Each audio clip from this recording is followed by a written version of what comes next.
عليه ونعوذ بالله من شرور أنفسنا ومن سيئات أعمالنا من يهده الله فلا مضل له ومن يضلل فلا هادي له ونشهد أن لا إله إلا الله وحده لا شريك له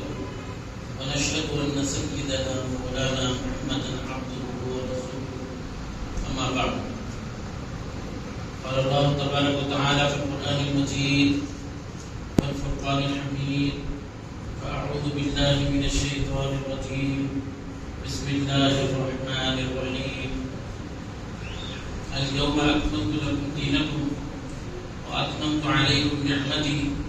ورضيت لكم الإسلام دينا. محترم و معزز علماء کرام، عزیز دوستوں اور ساتھیوں، آج کی ہماری یہ نشست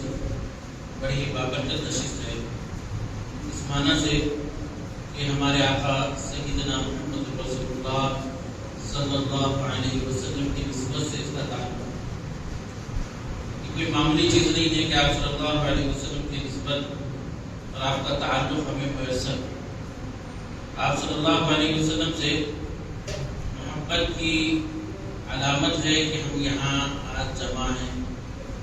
اور اس محبت میں اللہ تعالیٰ مزید اضافہ کرنا ہے اور اس محبت کا ہمیں حق ادا کرنے کی توفیق عطا کرنا ہے. محترم حضرات، جیسا کہ مولانا نے تفصیل سے آپ کے سامنے عقیدہ ختم نبوت کو اور اس کی تفصیلات کو بیان کیا ہے. دیکھیے، یہ کوئی ایسا عام عقیدہ نہیں ہے کہ جس میں کسی جسم کا کوئی خلل ہو، کوئی کمی ہو تو معاف کر دیتے ہیں، بلکہ یہ ایک ایسا عقیدہ ہے، ایسا بنیادی عقیدہ ہے جس کو ضروریات دین میں شامل کیا، جس کا مطلب یہ ہے کہ جو ہے اگر کوئی شخص اس کو نہ مانے تو مسلمان باقی نہیں رہتے. اور یہ عقیدہ ہے کہ عقیدہ ختم نبوت کیا ہے؟ عقیدہ ختم نبوت دراصل یہ وہ عقیدہ ہے کہ اللہ تبارک و تعالیٰ نے انسان اور جنوں کی ہدایت کے لیے، انسان اور جنات کی ہدایت کے لیے جو سلسلہ اللہ تعالیٰ نے انبیاء اکرام کا شروع فرمایا تھا، اس کو اللہ تبارک و تعالیٰ نے سیدنا محمد رسول اللہ صلی اللہ علیہ وسلم پر مکمل فرمایا. اب آپ کی بات قیامت تک کوئی نبی آنے والے نہیں ہیں. یہ ہے عقیدہ ختم نبوت. اس سے متعلق اور تفصیل سمجھیے کہ اللہ تبارک و تعالیٰ نے جیسے اللہ کے متعلق ہمارا عقیدہ ہے، کلمے کے ہمارے دو جز، ایک ہے لا الہ الا اللہ اور دوسرا ہے محمد رسول اللہ. تو لا الہ الا اللہ میں اللہ تعالیٰ کے علاوہ کوئی عبادت کے لائق نہیں، یہ ہمارا عقیدہ ہے. لیکن اس کے ساتھ ساتھ یہ بھی ہے کہ اللہ کے علاوہ کوئی عبادت کے لائق نہیں جب کوئی کہہ رہا ہے اور اللہ کو ماننے کا دعویٰ بھی کر رہا ہے، لیکن ساتھ میں اللہ کو وحدہ لا شریک نہیں مانتا، یعنی اللہ کو جو ہے اس کے ہر اعتبار سے واحد اور تنہا نہیں مان رہا ہے، بلکہ اس کے ساتھ کسی اور کو شریک کر رہا ہے. تو ایسے شخص کا اللہ کو ماننے کا عقیدہ رکھنا درست نہیں ہے اور وہ قابل قبول نہیں ہے. ایسے ہی محمد رسول اللہ میں آپ صلی اللہ علیہ وسلم کو ماننا کافی نہیں ہے، بلکہ آپ کو محمد رسول اللہ کے ساتھ ساتھ آپ کو خاتم النبیین بھی ماننا چاہیے. اگر کوئی آپ کو محمد رسول اللہ تو مان رہا ہے لیکن آپ کو خاتم النبیین نہیں مان رہا ہے، آپ کو آخری نبی نہیں مان رہا ہے، تو اس کا محمد رسول اللہ ماننے کا عقیدہ درست نہیں ہے اور وہ قابل قبول نہیں ہے. لیکن ہمارے آقا اور دیگر انبیاء اکرام میں یہ فرق ہے کہ آپ صلی اللہ علیہ وسلم سے پہلے بہت سے رسول آئے جنہیں رسول اللہ کہا گیا، لیکن انہوں نے کسی نے بھی یہ دعویٰ نہیں کیا کہ وہ خاتم النبیین ہیں. اور اللہ تعالیٰ نے جتنے انبیاء اکرام کو اس دنیا میں بھیجا ان سب نے جو ہے نبی ہونے کا دعویٰ تو کیا اور لوگوں کو اپنی نبوت کی طرف بلایا. ساتھ میں انہوں نے جو ہے اپنے بعد آنے والے انبیاء اکرام کا بھی تذکرہ کیا، لیکن کسی نے یہ نہیں کہا کہ میں آخری نبی. آپ دیکھیں گے یہی سلسلہ جو ہمارے آقا سیدنا محمد اللہ صلی اللہ علیہ وسلم پر مکمل ہوا ہے، سب سے پہلے انسان کون ہے؟ حضرت آدم علیہ السلام۔ اللہ تعالیٰ نے ان کو جو ہے انسانوں میں سب کے باپ بھی بنایا ہے اور سب سے پہلے نبی بھی بنایا۔ آپ صلی اللہ علیہ وسلم نے فرمایا کہ ہمارے جو ہے سب سے بڑے جد امجد، سب جس کو اللہ تبارک و تعالیٰ نے پہلے انسان بنایا ہے، وہ کون ہے؟ سیدنا آدم علیہ السلام۔ آدم علیہ السلام کو اللہ تعالیٰ نے دنیا میں بھیجا تو نبی بنا کر بھیجا۔ یہ کیوں کیا؟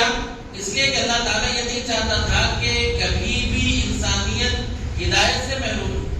یعنی ہمیشہ ان کو جو ہے اللہ کی طرف سے رہنمائی اور ہدایت ملتی رہے، اس لیے پہلے ہی انسان کو اللہ تعالیٰ نے نبی بنا کر بھیجا۔ پھر احادیث میں ایک بات اللہ کے نبی صلی اللہ علیہ وسلم نے فرمائی کہ جتنے انبیاء اکرام ہمارے نبی سے پہلے گزرے ہیں، ان کو اور آپ کو ایک جو ہے مثال کے ذریعے سمجھا۔ اس کو فرمایا کہ دیکھو اللہ کے نبی سیدنا آدم علیہ السلام کو اللہ نے جب اس دنیا میں بھیجا تو اللہ تعالیٰ نے ایک محل قصر نبوت کی ابتدا کی اور اس کی پہلی حضرت آدم علیہ السلام۔ پھر جتنے انبیاء اکرام آئے وہ سارے کے سارے تقریباً 1,24,000 انبیاء اکرام، یہ پورے ملا کر جو ہے ایک قصر نبوت ہے، ایک محل ہے نبوت کا۔ اور فرمایا کہ جو ہے اس کی آخری عید وہ میں ہوں، اور فرمایا انا خاتم النبیین لا نبی بعدی، میں آخری نبی ہوں، میرے بعد کوئی نبی نہیں۔ آپ اسی طریقے سے جو ہے قرآن پاک میں دیکھتے ہیں تو اللہ تبارک و تعالیٰ نے ہر نبی کے بعد ان کے بعد آنے والے انبیاء اکرام کا تذکرہ فرمایا۔ جہاں حضرت نوح علیہ السلام کا ذکر فرمایا تو وہاں حضرت نوح اور حضرت ابراہیم کے بعد بھی انبیاء اکرام کے آنے کا ذکر فرمایا۔ آپ دیکھیں گے حضرت موسیٰ کا ذکر کیا گیا تو انہوں نے بھی کہا ثم قفینا علی آثارہم رسولنا، کہ فرمایا کہ ان کے بعد انبیاء اکرام آتے رہے اور آتے رہیں گے۔ اسی طریقے سے حضرت عیسیٰ علیہ السلام تشریف لائے، حضرت عیسیٰ علیہ السلام نے باضابطہ سیدنا محمد رسول اللہ صلی اللہ علیہ وسلم کی بشارت کی۔ حضرت عیسیٰ کون ہے؟ حضرت عیسیٰ بنی اسرائیل کے سب سے آخری رسول، اور انہوں نے جو ہے کہا وَمُبَشِّرًا بِرَسُولٍ يَأْتِي مِن بَعْدِهِ اسْمُهُ احمد، کہ جو ہے حضرت عیسیٰ علیہ السلام نے خوشخبری دی کہ میرے بعد ایک رسول آنے والے، اور وہ کون ہے؟ وہ احمد ہے، وہ سیدنا محمد رسول اللہ صلی اللہ علیہ وسلم۔ اور جب آپ تشریف لائے تو آپ نے صاف طور پر اعلان فرمایا ما كان محمد ابا احد من رجالكم ولكن رسول الله وخاتم النبيين، کہ محمد صلی اللہ علیہ وسلم جو ہے تمہارے مردوں میں سے کسی کے باپ نہیں، لیکن وہ اللہ کے رسول ہے اور خاتم النبیین ہے، یعنی اللہ تبارک و تعالی نے آپ پر سلسلے نبوت کو مکمل فرما دیا ہے۔ اب آپ کے بعد قیامت تک کوئی نبی آنے والے نہیں۔ اللہ کے نبی صلی اللہ علیہ وسلم نے اس کو جو ہے بہت سی احادیث میں علماء کرام نے جو ہے اس پر جو مواد جمع کیا ہے، تقریباً قرآن پاک کی 100 آیات سے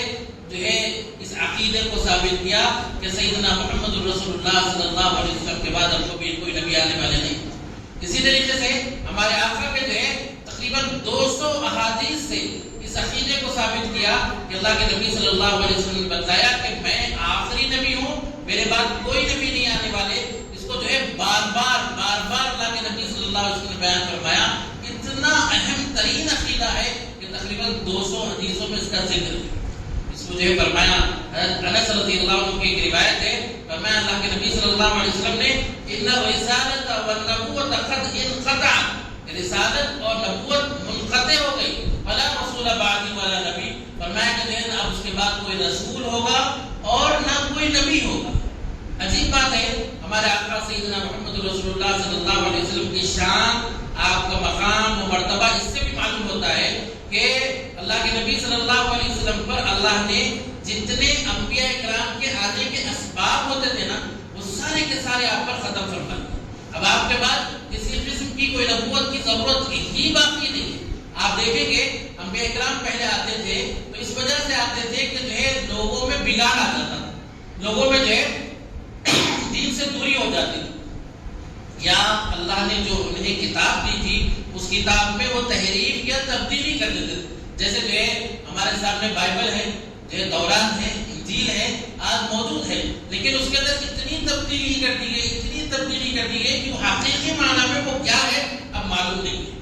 اللہ تبارک و تعالی نے قرآن پاک میں اس بات کا اعلان فرمایا اِنَّا نَحْنُ نَزَّلْنَا الذِّكْرَ ذکرہ وَإِنَّا لَهُ لَحَافِظُونَ، ہم ہی نے قرآن پاک کو آپ پر نازل فرمایا ہے اور ہم ہی اس کی حفاظت کرنے والے ہیں۔ تو اب قیامت تک اللہ تبارک و تعالیٰ رسول اللہ صلی اللہ علیہ وسلم پر جو دین اور شریعت نازل فرمایا، قرآن پاک جو نازل فرمایا، اس کی حفاظت کرنے والے ہیں۔ تو اب کوئی تبدیلی نہیں ہوگی تو کسی نبی اور نبی کی بھی ضرورت باقی ہرگز نہیں ہے۔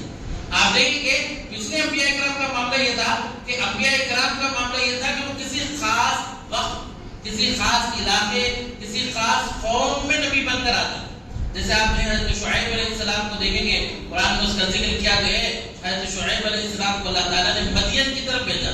حضرت موسیٰ علیہ السلام کو بنی اسرائیل کی طرف بھیجا تھا۔ ہر نبی کا ایک خاص دائرہ تھا، ان کا ایک خاص خاندان، خاص علاقہ، خاص وقت، خاص جگہ تک کہ اللہ تبارک و تعالیٰ نے جو ہے انبیاء کرام کو بھیجا۔ لیکن ہمارے آقا سیدنا محمد رسول اللہ صلی اللہ علیہ وسلم کو بھیجا تو فرمایا کہ جو ہے آپ کافۃ للناس بشیرا و نذیرا بنا کر بھیجے گئے، پوری انسانیت کے لیے آپ رسول بنا کر بھیجے گئے۔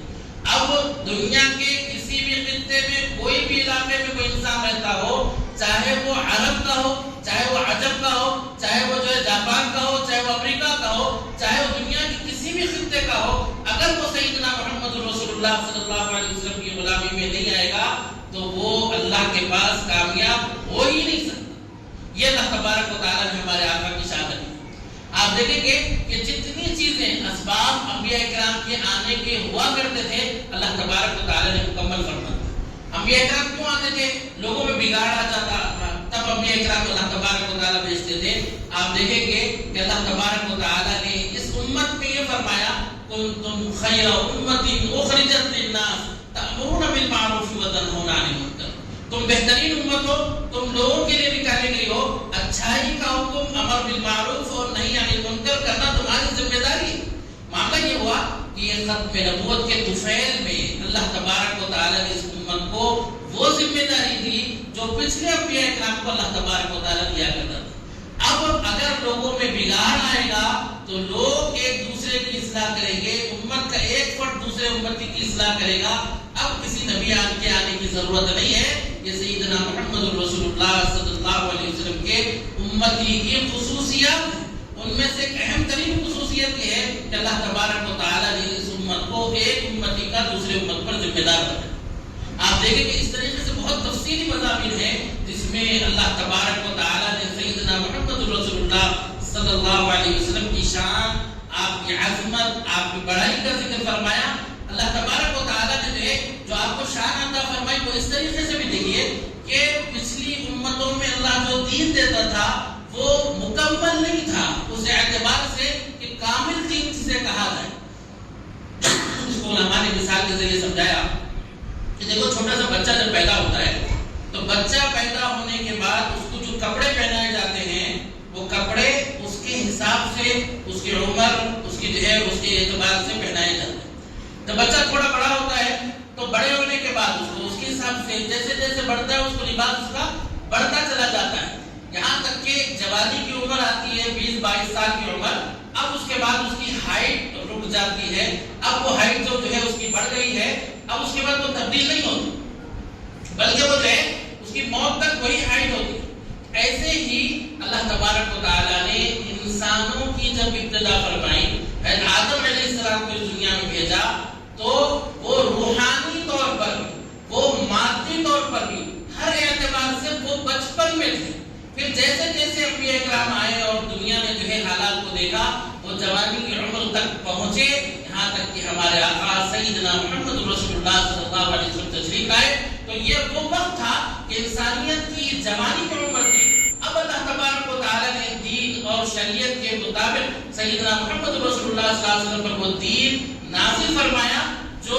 اس کو جو ہے قیامت تک اس ہے کافی ہے۔ یعنی جوانی کی عمر کو جب پہنچی جو ہے انسانیت، اس وقت اللہ تبارک و تعالیٰ نے ایک ایسا لباس شریعت عطا فرمایا کہ اب وہ جو ہے اس کی موت تک کافی ہے۔ یہی معاملہ سیدنا محمد رسول اللہ صلی اللہ علیہ وسلم کے متعلق قرآن پاک میں اللہ تبارک و تعالیٰ نے بیان فرمایا اليوم اکملت لکم دینکم واتممت علیکم نعمتی ورضیت لکم الاسلام دینا۔ آج ہم نے آپ پر دین کو مکمل فرما دیا، اپنی نعمت کو آپ پر تمام فرما دیا، اب دین اسلام ہی ہے وہ جس سے اللہ تبارک و تعالیٰ راضی ہے۔ تو معلوم یہ ہوا کہ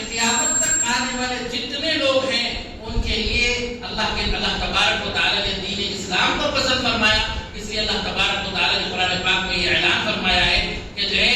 ان الدین عند اللہ الاسلام، دین تو بس اللہ تبارک و تعالیٰ کے پاس وہ اسلام ہی ہے۔ فرمایا ومن یبتغی غیر الاسلام دینا فلن یقبل منہ، دین اسلام سے ہٹ کر کوئی اور راستہ کو اختیار کرے گا تو وہ کامیاب نہیں ہوگا۔ معلوم یہ ہوا کہ ہمارے آقا سیدنا محمد رسول اللہ صلی اللہ علیہ وسلم کی غلامی ہی میں کامیابی ہے، ان کے طریقے ہی میں کامیابی ہے، ان کے راستے سے ہٹ کر جو بھی کوئی اور راستے اختیار کرے گا وہ ناکامیاب اور نامراد ہوگا۔ یہ ہے عقیدہ ختم نبوت کا مفہوم، جس کو سمجھنے کی ضرورت ہے کہ اللہ کے نبی صلی اللہ علیہ وسلم سے متعلق ہے جو بنیادی بات ہمیں بتلائی گئی ہے، ہمارے آقا سے متعلق جو بات بتلائی گئی ہے کہ آپ کی شان، آپ کا مرتبہ، آپ کا مقام ہمارے لیے وہ ہے جس کے فضائل اتنے بیان کیے گئے کہ یہاں تک کہ انبیاء کرام نے اس بات کی خواہش کی کہ وہ اس امت میں پیدا ہوں، وہ امت اس امت میں آئے۔ اللہ تبارک و تعالیٰ نے کسی کی دعا قبول نہیں کی، اس معنی میں سوائے حضرت عیسیٰ علیہ السلام کی کہ جب عیسیٰ علیہ السلام نے دعا کی تو اللہ تبارک و تعالیٰ نے حضرت عیسیٰ علیہ السلام کی دعا کو قبول فرمایا، اور وہ واقعہ پیش آیا کہ آپ جب اس دنیا میں تشریف لائے اور یہودیوں میں انہوں نے دعوت پیش کی تو یہودیوں نے سازش کی آپ کو قتل کرنے کی، اللہ تبارک و تعالیٰ نے تدبیر کی ان کو بچانے کی، اور اللہ نے آپ کو آسمان پر اٹھا لیا۔ اور وہ عیسیٰ علیہ السلام جنہیں اللہ تعالیٰ نے بنی اسرائیل میں رسول بنا کر بھیجا تھا، وہ عیسیٰ علیہ السلام جنہیں اللہ نے جو ہے اپنی کتابوں میں سے اہم کتاب انجیل عطا فرمائی تھی، وہ عیسیٰ علیہ السلام جنہیں اللہ نے ایک جو ہے معجزانہ شکل میں پیدا فرمایا، بغیر باپ کے پیدا فرمایا، اپنی قدرت کے اظہار کے لیے ان عیسیٰ علیہ السلام کو اللہ تعالیٰ اس امت میں بحیثیت امتی بنا کر اس دنیا میں بھیجے گا، اور یہ احساس دلائے گا کہ اللہ تبارک و تعالیٰ نے اس امت کو کیا مقام و مرتبہ دیا۔ دیکھیے، جب کسی کو کوئی مقام دیا جاتا ہے تو پھر اس پر کام کی ذمہ داری بھی، ایسا نہیں ہوتا کہ جو ہے مقام مل جائے اور کام کی ذمہ داری نہ ہو۔ اگر کوئی کسی علاقے میں جو ہے کوئی آفیسر بن کر آئے اور وہ جو ہے بڑا آفیسر ہو، کلیکٹر ہو، اور وہ جو ہے اپنی اس زعم میں کہ میں کلیکٹر ہوں گھومتا رہے اور اس ذمہ داری کا بس ڈھورا پیٹے کہ مجھے اتنا بڑا ذمہ دار بنا دیا گیا ہے، لیکن وہ کبھی آفس میں نہ جائے، کبھی کوئی کام نہ کرے، کوئی ذمہ داری کو ادا نہ کرے، تو کیا اس کو ذمہ داری کا حقدار سمجھا جائے گا یا اسے ہٹا دیا جائے گا؟ یقیناً جو ہے اس کو ذمہ داری کا حقدار نہیں سمجھا جائے گا جبکہ وہ کام نہ کرے۔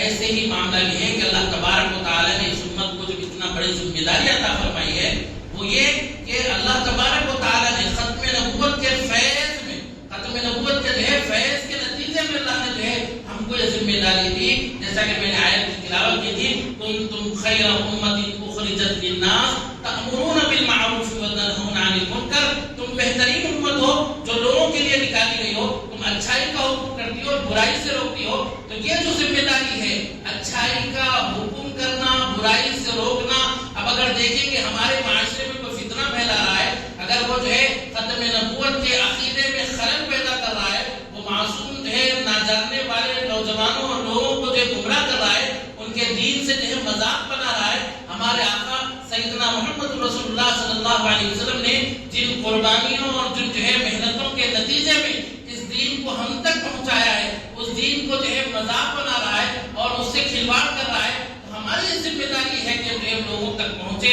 ان کو صحیح دین بتائیں، ان کو عقیدہ ختم نبوت بتائیں اور ان کو ان فتنوں سے روکیں، ان کو جو ہے سیدنا محمد رسول اللہ صلی اللہ علیہ وسلم کی غلامی سے نکلنے سے بچائیں اور آپ صلی اللہ علیہ وسلم کی غلامی میں چلتے رہنے کی تلقین کریں، یہ ہماری ذمہ داری۔ اس سلسلے میں جو ہے مولانا نے جو دوسرا جو اشارہ کیا تھا وہ یہ کہ جو ہے اس وقت جو فتنے چل رہے ہیں، بھئی یہ جو ہے اس تفصیل سے اس مضمون کو بتانے کی ضرورت کیوں پیش آ رہی ہے؟ اس کی وجہ یہ ہے کہ ہمارے اطراف میں بہت سے علاقوں میں ایسے فتنے مچانے والے آ گئے ہیں جو ختم نبوت کے عقیدے پر جو ہے وہ ڈاکہ ڈالیں،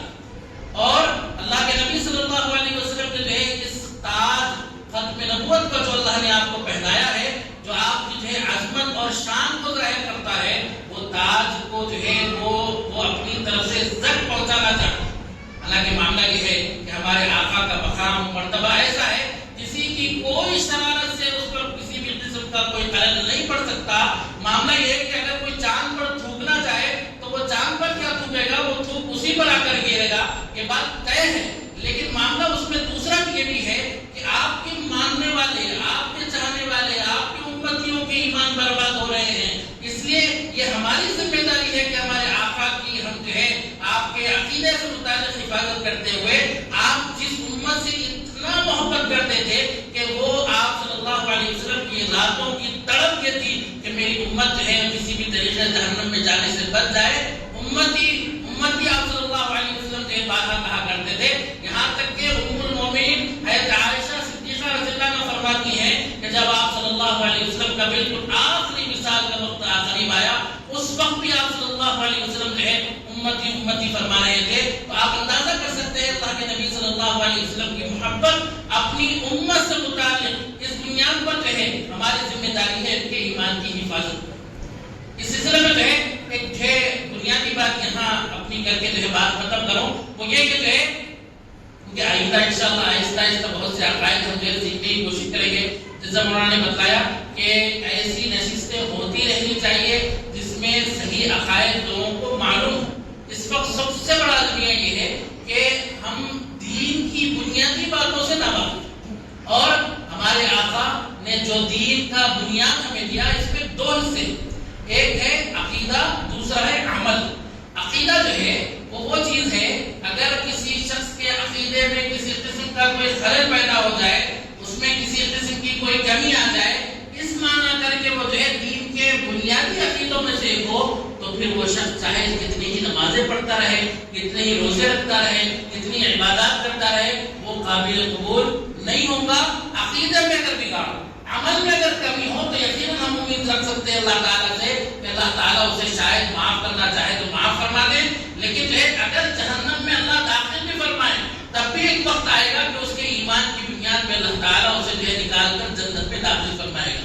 تو یہ عقیدے سے متعلق جاننے کی ضرورت ہے. دوسرا معاملہ یہ ہے کہ آج کل ہمارے ہاتھ میں جو ہے سوشل میڈیا کے ذریعے, موبائل کے ذریعے, انٹرنیٹ کے ذریعے فتنے ہمارے بہت قریب ہیں, اور خاص طور سے نوجوان بچے جو ہے ان فتنوں کا شکار ہو رہے ہیں. وہ کیسے شکار ہوتے ہیں بھائی؟ عقیدہ ختم نبوت کے بارے میں عموماً معلوم ہے. اگر ہم کسی بھی بچے سے پوچھیں کہ آپ عقیدہ ختم نبوت کو جانتے ہیں کہ ہمارے نبی آخری نبی ہے, آپ کے پاس قیامت کے بعد قیامت تک کوئی نبی آنے والے نہیں ہے, ہر ایک کہے گا کہ ہاں میں اس بات کو جانتا ہوں کہ ہمارے نبی آخری نبی ہے, آپ کے بعد قیامت تک کوئی نبی آنے والے نہیں ہے. لیکن معاملہ کیا ہوتا ہے؟ معاملہ یہ ہے کہ دو شخصیات قیامت کے قریب آنے والی ہیں. اللہ کے نبی صلی اللہ علیہ وسلم نے جن کی تفصیل احادیث میں ذکر فرمائی ہے, ایک حضرت مہدی علیہ الرضوان کی شخصیت ہے اور دوسرے حضرت عیسیٰ علیہ السلام کی شخصیت ہے. اللہ تبارک و تعالی نے قیامت کا علم کسی کو نہیں دیا کہ کب قیامت واقع ہوگی, لیکن قیامت کی نشانیاں ہمارے آقا سیدنا محمد رسول اللہ صلی اللہ علیہ وسلم کو بتائی ہے. اور وہ قیامت کی نشانیاں کیا ہیں؟ قیامت کی دو قسم کی نشانیاں ہیں. ایک کو علامات کبریٰ کہا جاتا ہے, یعنی قیامت کی بڑی نشانیاں, اور ایک ہے علامات صغریٰ, یعنی قیامت کی چھوٹی نشانیاں. علامات صغریٰ ہم بار بار سنے ہوں گے کہ ماں باپ کی نافرمانی بڑھ جائے گی, ظلم بڑھ جائے گا, زنا بڑھ جائے گا, نافرمانی بڑھ جائے گی, اور حق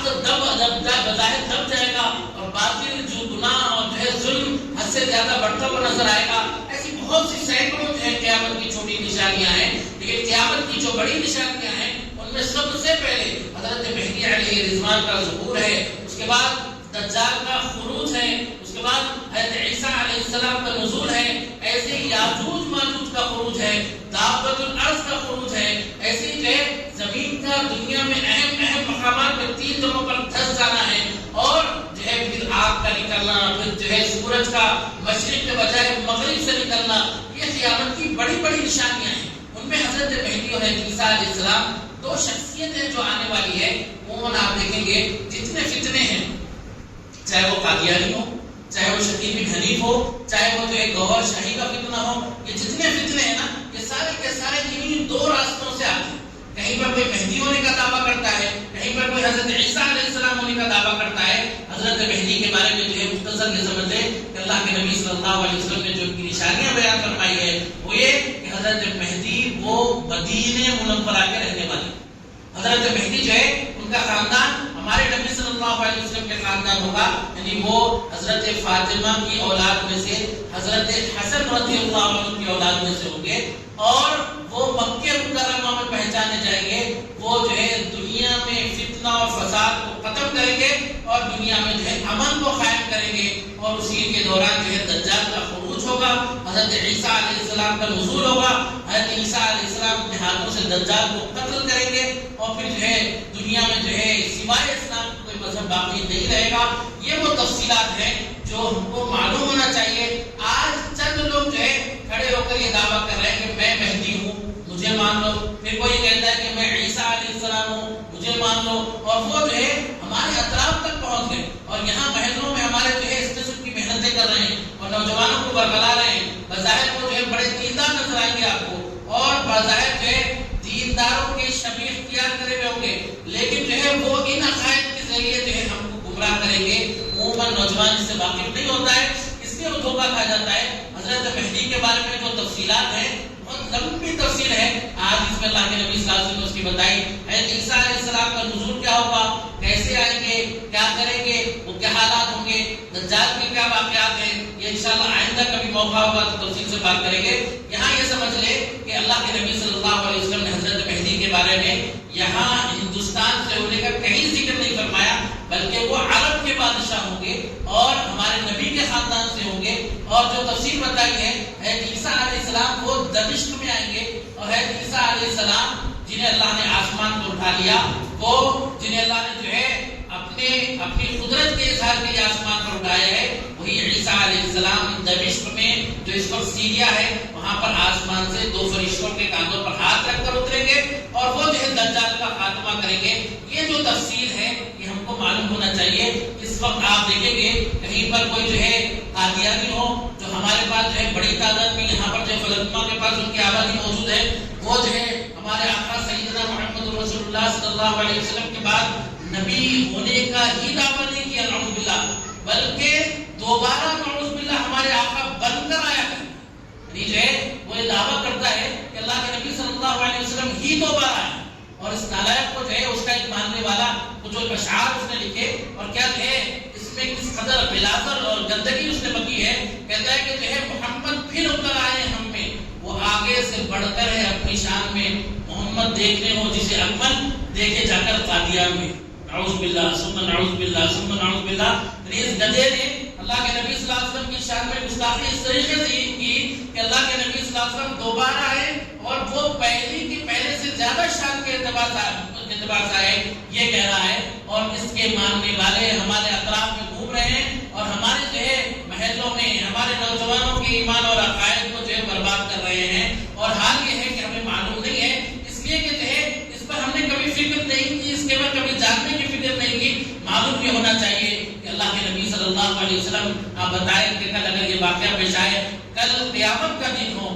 اور قیامت میں جو ہے محشر جو ہے برپا ہو، اور وہاں پر جو ہے جامع جو ہے حوض کوثر پر سیدنا محمد رسول اللہ صلی اللہ علیہ وسلم کھڑے ہوں، اور وہاں جہاں ہر امتی ضرور ضرور جائے گا اور آپ صلی اللہ علیہ وسلم کے ہاتھوں سے جامع کوثر پیے گا۔ اگر اللہ کے نبی صلی اللہ علیہ وسلم اس وقت ہم سے یہ پوچھ لیں کہ جو دین میں نے اور میرے صحابہ نے بڑی مشکلات اور جو ہے جدوجہدوں کے بعد، بڑی قربانیوں کے بعد تم تک پہنچایا تھا، اور اس دین پر ڈاکہ ڈالنے والے اور اس دین کے باقی جو ہے اس کو جو ہے میرے دین کا مذاق بنا رہے تھے اور تمہارے محلوں میں گھوم رہے تھے، اور تم نے اس پر جو ہے تم کیا کیا؟ کیا تم نے جو ہے اس پر کچھ محنت کی؟ کیا اس پر کچھ کوشش کی؟ کیا تم نے اپنی استطاعت کے مطابق ان کا مقابلہ کیا؟ اگر نبی کریم صلی اللہ علیہ وسلم سے یہ پوچھ لیں تو بتائیے ہم کیا جواب دے پائیں گے؟ اس لیے جو ہے آج کی اس نشست کا حاصل یہ ہے کہ ہم اس بات کے لیے تیار ہو جائیں کہ ہمیں عقیدہ ختم نبوت کے تحفظ کے لیے کھڑے ہونا ہے۔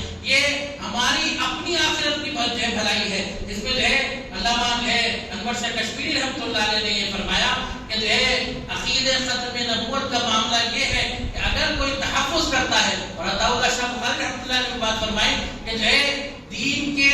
بہت سے جو ہے ذمہ داریاں ہیں اور دین کے بہت سے شعبے ہیں، اور وہ جو ہے نماز ہے، روزہ ہے، زکوٰۃ ہے، یہ ساری چیزیں دین کے جو ہے اہم ترین چیزیں ہیں، اور شعبے بہت سے ہیں۔ اگر کوئی شخص جو ہے کسی اور شعبے کی حفاظت کرتا ہے، اس سے پر کام کرتا ہے، تو یہ وہ معاملہ ہے کہ سیدنا محمد رسول اللہ صلی اللہ علیہ وسلم کے اقوال کی، آپ کے افعال کی، آپ کے احادیث کی وہ حفاظت کر رہا ہے۔ لیکن اگر کوئی عقیدہ ختم نبوت کی حفاظت میں لگتا ہے اور ایسے فتنوں کے مقابلے میں کھڑا ہوتا ہے، ارتداد کے مقابلے میں کھڑا ہوتا ہے اور تحفظ ختم نبوت کا کام کرتا ہے، تو آپ نے فرمایا کہ گویا کہ وہ سیدنا محمد رسول اللہ صلی اللہ علیہ وسلم کی ذات کی حفاظت کر رہا ہے اور آپ کی ذات کی خدمت کر رہا ہے۔ دونوں میں بڑا فرق ہے۔ کوئی اگر نبی کریم صلی اللہ علیہ وسلم کے بجائے براہ راست آپ کی ذات کی خدمت کا اگر کسی موقع ملے تو اس سے بڑی کیا سعادت ہو سکتی ہے۔ اور آخر میں بات ہے کہ سیدنا ابو بکر صدیق رضی اللہ عنہ نے اس فتنوں کے مقابلے میں، ارتداد کے مقابلے میں سب سے پہلے مجاہد جو کھڑے ہوئے وہ سیدنا ابو بکر صدیق رضی اللہ عنہ ہیں، جو مسیلمہ کذاب کے خلاف کھڑے ہوئے ہیں۔ اور فرمایا جو ہے عطا اللہ شاہ بخاری رحمۃ اللہ علیہ نے کہ جس جو ہے ٹرین کی کا انجن سیدنا ابو بکر صدیق ہو، جس ٹرین کا انجن سیدنا ابو بکر صدیق رضی اللہ عنہ ہو، اگر اس میں ہمیں بیٹھنے کا موقع مل جائے، کسی ایک کونے میں کھڑے ہونے کا موقع مل جائے تو یقیناً وہ جا کر جو ہے ٹرین رکے گی جنت میں، کیونکہ وہ جو ہے یقیناً جو ہے اللہ کے نبی صلی اللہ علیہ وسلم کے سچے چاہنے والے، آپ کے سچے صحابی ہیں، وہ جو ہے جنہوں نے جس لیے محنت کی تھی اس راہ پر اگر ہم چلیں گے تو یقیناً اللہ تبارک و تعالیٰ ہمیں کامیابی سے نوازے گا۔ اللہ تبارک و تعالیٰ سے دعا ہے کہ اللہ تبارک و تعالیٰ ہمیں صحیح معنی میں سیدنا محمد رسول اللہ صلی اللہ علیہ وسلم کی محبت عطا فرمائیں اور آپ کی محبت کا حق ادا کرنے کی توفیق عطا فرمائیں۔ وآخر دعوانا الحمد للہ رب العالمین۔